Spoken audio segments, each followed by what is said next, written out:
আসসালামু আলাইকুম ভিউয়ার্স, সবাই কেমন আছেন? আজকে আমার সহজ বুদ্ধিতে চিকেন কাচ্চি। আমার মেহমান এসেছিল, হুট করে এই আয়োজন। সেখানে ভাবলাম যে আপনাদের সাথে ভিডিওটা শেয়ার করি, তাই নিয়ে এলাম। চিকেনের পিসগুলো করে এখানে আমার 1.5 কেজির মতো মুরগির মাংস আছে। আদা বাটা দিয়েছি দেড় চা চামচ, রসুন বাটা দিয়েছি 1.5 চা চামচ, আর হাফ কাপ দিয়েছি পানি ঝরানো টক দই। মরিচের গুঁড়া দিলাম, আর আমার ঘরে তৈরি করা গরম মশলা, যেটা আমি সব ধরনের শাহি রান্নাতে ব্যবহার করি। আপনারা যদি এই মশলা সম্পর্কে জানতে চান আমাকে কমেন্টস করবেন, আমি এটার ভিডিও শেয়ার করে দিব। স্বাদ মতো লবণ দিলাম, আর দিব এটার মধ্যে তেল। জাস্ট তেল দিয়ে এটাকে খুব হাতে ভালো করে একটু সময় নিয়ে 5 মিনিট 6 মিনিট এটাকে ভালো করে মাখিয়ে নেব, যেন প্রত্যেকটা মশলা ফ্লেভার এটার ভিতরে অ্যাড হয়ে যায়। দেন এটাকে আমি ম্যারিনেট করে রাখবো 1 ঘন্টার মতো। 1 ঘন্টা পর যে প্রসেসগুলো করব সেটা আপনাদের সাথে দেখিয়ে দিচ্ছি। রেখে দিচ্ছি এভাবে ঢেকে। 1 ঘন্টা পর এটার মধ্যে আমি 1 কাপ দিয়েছি পেঁয়াজের বেরেস্তা, আর 2টা আলু পিস করে কেটে জর্দা রঙে ডুবো তেলে ভেজে এটাতে দিয়ে দিয়েছি। আর দিয়ে দিলাম এই মুহূর্তে জিরা গুঁড়াটা দিয়ে এখন এটাকে যে সেট করছি। এখন ঢেকে এটাকে আমি রান্না করব। ঢেকে দিলে পানি উঠবে। দেন এটাকে আমি ভালো করে কষিয়ে কোনো পানি ইউজ করব না, এই জালে এটা সেদ্ধ করে নেব। এদিকে বেরেস্তার তেলের মধ্যে রাইসটা রান্না করে নিচ্ছি। আমি রাইসটা আলাদা রান্না করে তারপরে এই দুইটাকে একসাথে কম্বাইন কিভাবে করে আমি রান্না করি সাধারণ একদম নিয়মে। যারা অনেক ভালো রান্না করেন তাদের জন্য নয়, যারা নতুন তাদের জন্যই আমার এই আয়োজন। যারা খুব ভয় পান রান্নাকে, তারা এই বুদ্ধিটা করলে খুব সহজে করতে পারবেন। ফ্লেভার এবং স্বাদ দুইটাই পাবেন। আমি গরম মশলা তেজপাতা দিয়ে একটু ভেজে নিলাম। 4টা এলাচ, 2-3 টুকরা দারচিনি দিয়েছি, আর এখানে দিয়েছি আমি 1/4 কাপ পেঁয়াজ। পেঁয়াজটা ভালো করে ভাজা হলে তার মধ্যে 1 চামচের মতো আদা দিয়ে আদার ফ্লেভারটা বের করে নেব। জাস্ট এটাকে নাড়বো কতক্ষণ। কয়টা কাঁচামরিচ দিয়ে দিলাম, তেলে দিলে ফ্লেভারটা ভালো আসবে। চালটা দিলাম। চালটাকে আমরা ততক্ষণ ভাজবো যতক্ষণ পর্যন্ত একটা টনটন শব্দ না আসবে। চালটাকে একটু সময় নিয়ে ধৈর্য ধরে ভাজবেন। আর রান্নাতে সবসময় নতুনদের জন্য বলছি, গরম পানি ইউজ করবেন। পানিটা আগেই ফুটিয়ে রেখে নেবেন। যতটা চাল দিবেন আপনি ঝরঝরা একদম সুন্দর চাইলে তার 1.5 গুণ পানি দেবেন। 2 গুণ সবাই বলে, 2 গুণ দিবেন না, 1.5 গুণ দিবেন। 1 পট চাল দিলে 1.5 পট পানি দিবেন, তাতে একদম ঝরঝরে হবে। আর যদি আপনি একটু নরম পছন্দ করেন সেই ক্ষেত্রে 1 কাপের জন্য 2 কাপ পানি দেবেন। আমি এখানে 1.5 কাপ হিসাবে 3 কাপ চাল নিয়েছি। 1 কেজি চাল আমি 1.5 কেজি পানি দিয়েছি। দিয়ে এখন এই যে ঢেকে ঠিক 20 মিনিট রান্না করব। এই যে দিকে আমার মাংসটা দেখেন, উল্টে পাল্টে আমি শুধু সেদ্ধটা করে নিচ্ছি, কারণ ব্রয়লার অনেক সময় লাগবে না সেদ্ধ হতে। এর জন্য কোনো পানিও ইউজ করিনি। এখন বেরেস্তার কালার আমি একটু এখানে জাফরান, একটু কেওড়া জল 1 চা চামচ, আর গোলাপ জল 1 চা চামচ, আর কয়েকটা কাঁচামরিচ দিয়েছি ফ্লেভার এড করার জন্য।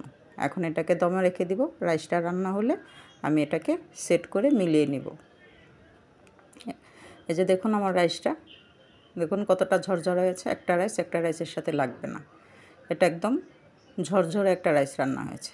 এখন আপনাদের সাথে শেয়ার করছি কিভাবে প্রসেসটা করি। আরেকটা বড় পাত্র নিয়েছি, এখানে কিছু রাইস দিব প্রথমে লেয়ার, তারপর রাইস পরে আমি মাংসগুলো দিয়ে দিচ্ছি। মাংস দিচ্ছি, আলু দিচ্ছি, একটু ঝোল দিব, সাথে পেঁয়াজের বেরেস্তা, একটু জাফরান, কেওড়া জল, কিশমিশ চাইলে দিতে পারেন, আলু বোখরা দিতে পারেন, লেয়ার টু লেয়ার ঘিও ইউজ করতে পারেন। যেহেতু আমাদের রিচ ফুড সবই নিষেধ, তাই আমি এগুলা তেল ঘি এগুলো একটু অ্যাভয়েড করে কাজ করেছি। লাস্ট অল্প একটু ইউজ করব। তো এখানে দেখতে পাচ্ছেন আমি লেয়ারটা করে রাইসটা দিয়ে ঢেকে দিচ্ছি। এরকম আমি 3 থেকে 4টা লেয়ারে সেট করে দেব। দেখতে পাচ্ছেন দ্বিতীয় লেয়ার করছি। প্রত্যেকটা লেয়ারেই হালকা করে বেরেস্তা দিবেন, একটু করে ঝোল সেট করে দিয়ে আসবেন। চাইলে এখানে আপনি ঘিও ইউজ করতে পারেন, তখন আরও ভালো ফ্লেভার পাওয়া যাবে। যে ঝোলটা দেখতে পাচ্ছেন আমি কীভাবে ছড়িয়ে ছড়িয়ে দিচ্ছি, এক জায়গায় দিচ্ছি না। তাতে কি হবে, সম্পূর্ণ রাইসে আপনি যখন খাবেন এই মাখা মশলা ঝোলটা ব্লেন্ডিংটা আপনার এত ভালো আসবে যে আপনার খাওয়ার ফ্লেভারটা স্ট্রাকচারটা অন্যরকম হবে।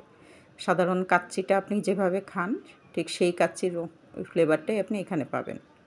তো এই যে বেরেস্তা দিয়ে আবার রাইস দিচ্ছি, সেম একই প্রসেসে। আপনারা তো বুঝতেই পারেন, কম বেশি সবাই আমরা রান্না করি, এগুলো আমরা বুঝি, অত কিছু বলার নাই।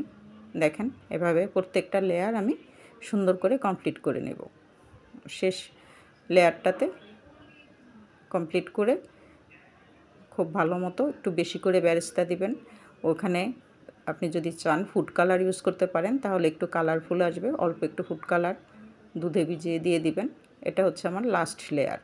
এই লাস্ট লেয়ার আমি মোট 4টা লেয়ারে হয়েছে, সবগুলাতেই এভাবে প্রসেস করে শেষ করেছি। তো সবাই আমার পাশে থাকবেন, দোয়া রাখবেন, দোয়াতে মনে করবেন, বোন হিসাবে সাবস্ক্রাইব করে ধন্য করবেন।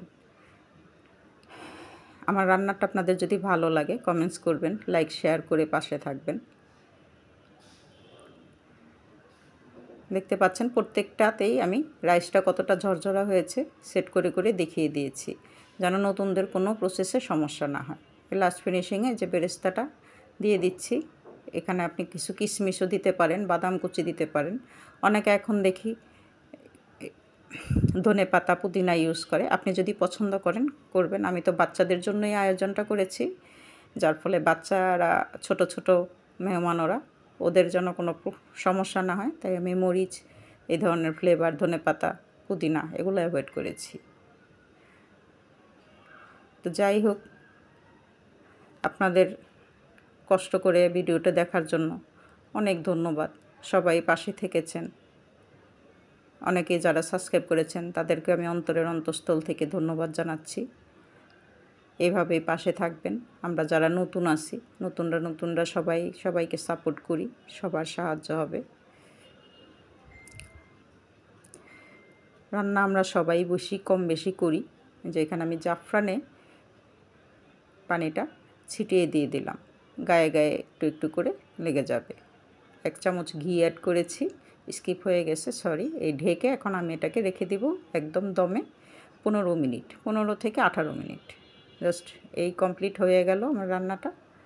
এই ছিল লুক। সবাই ভালো থাকবেন, আমার জন্য দোয়া করবেন। অনেক ধন্যবাদ সবাইকে। আসসালামু আলাইকুম।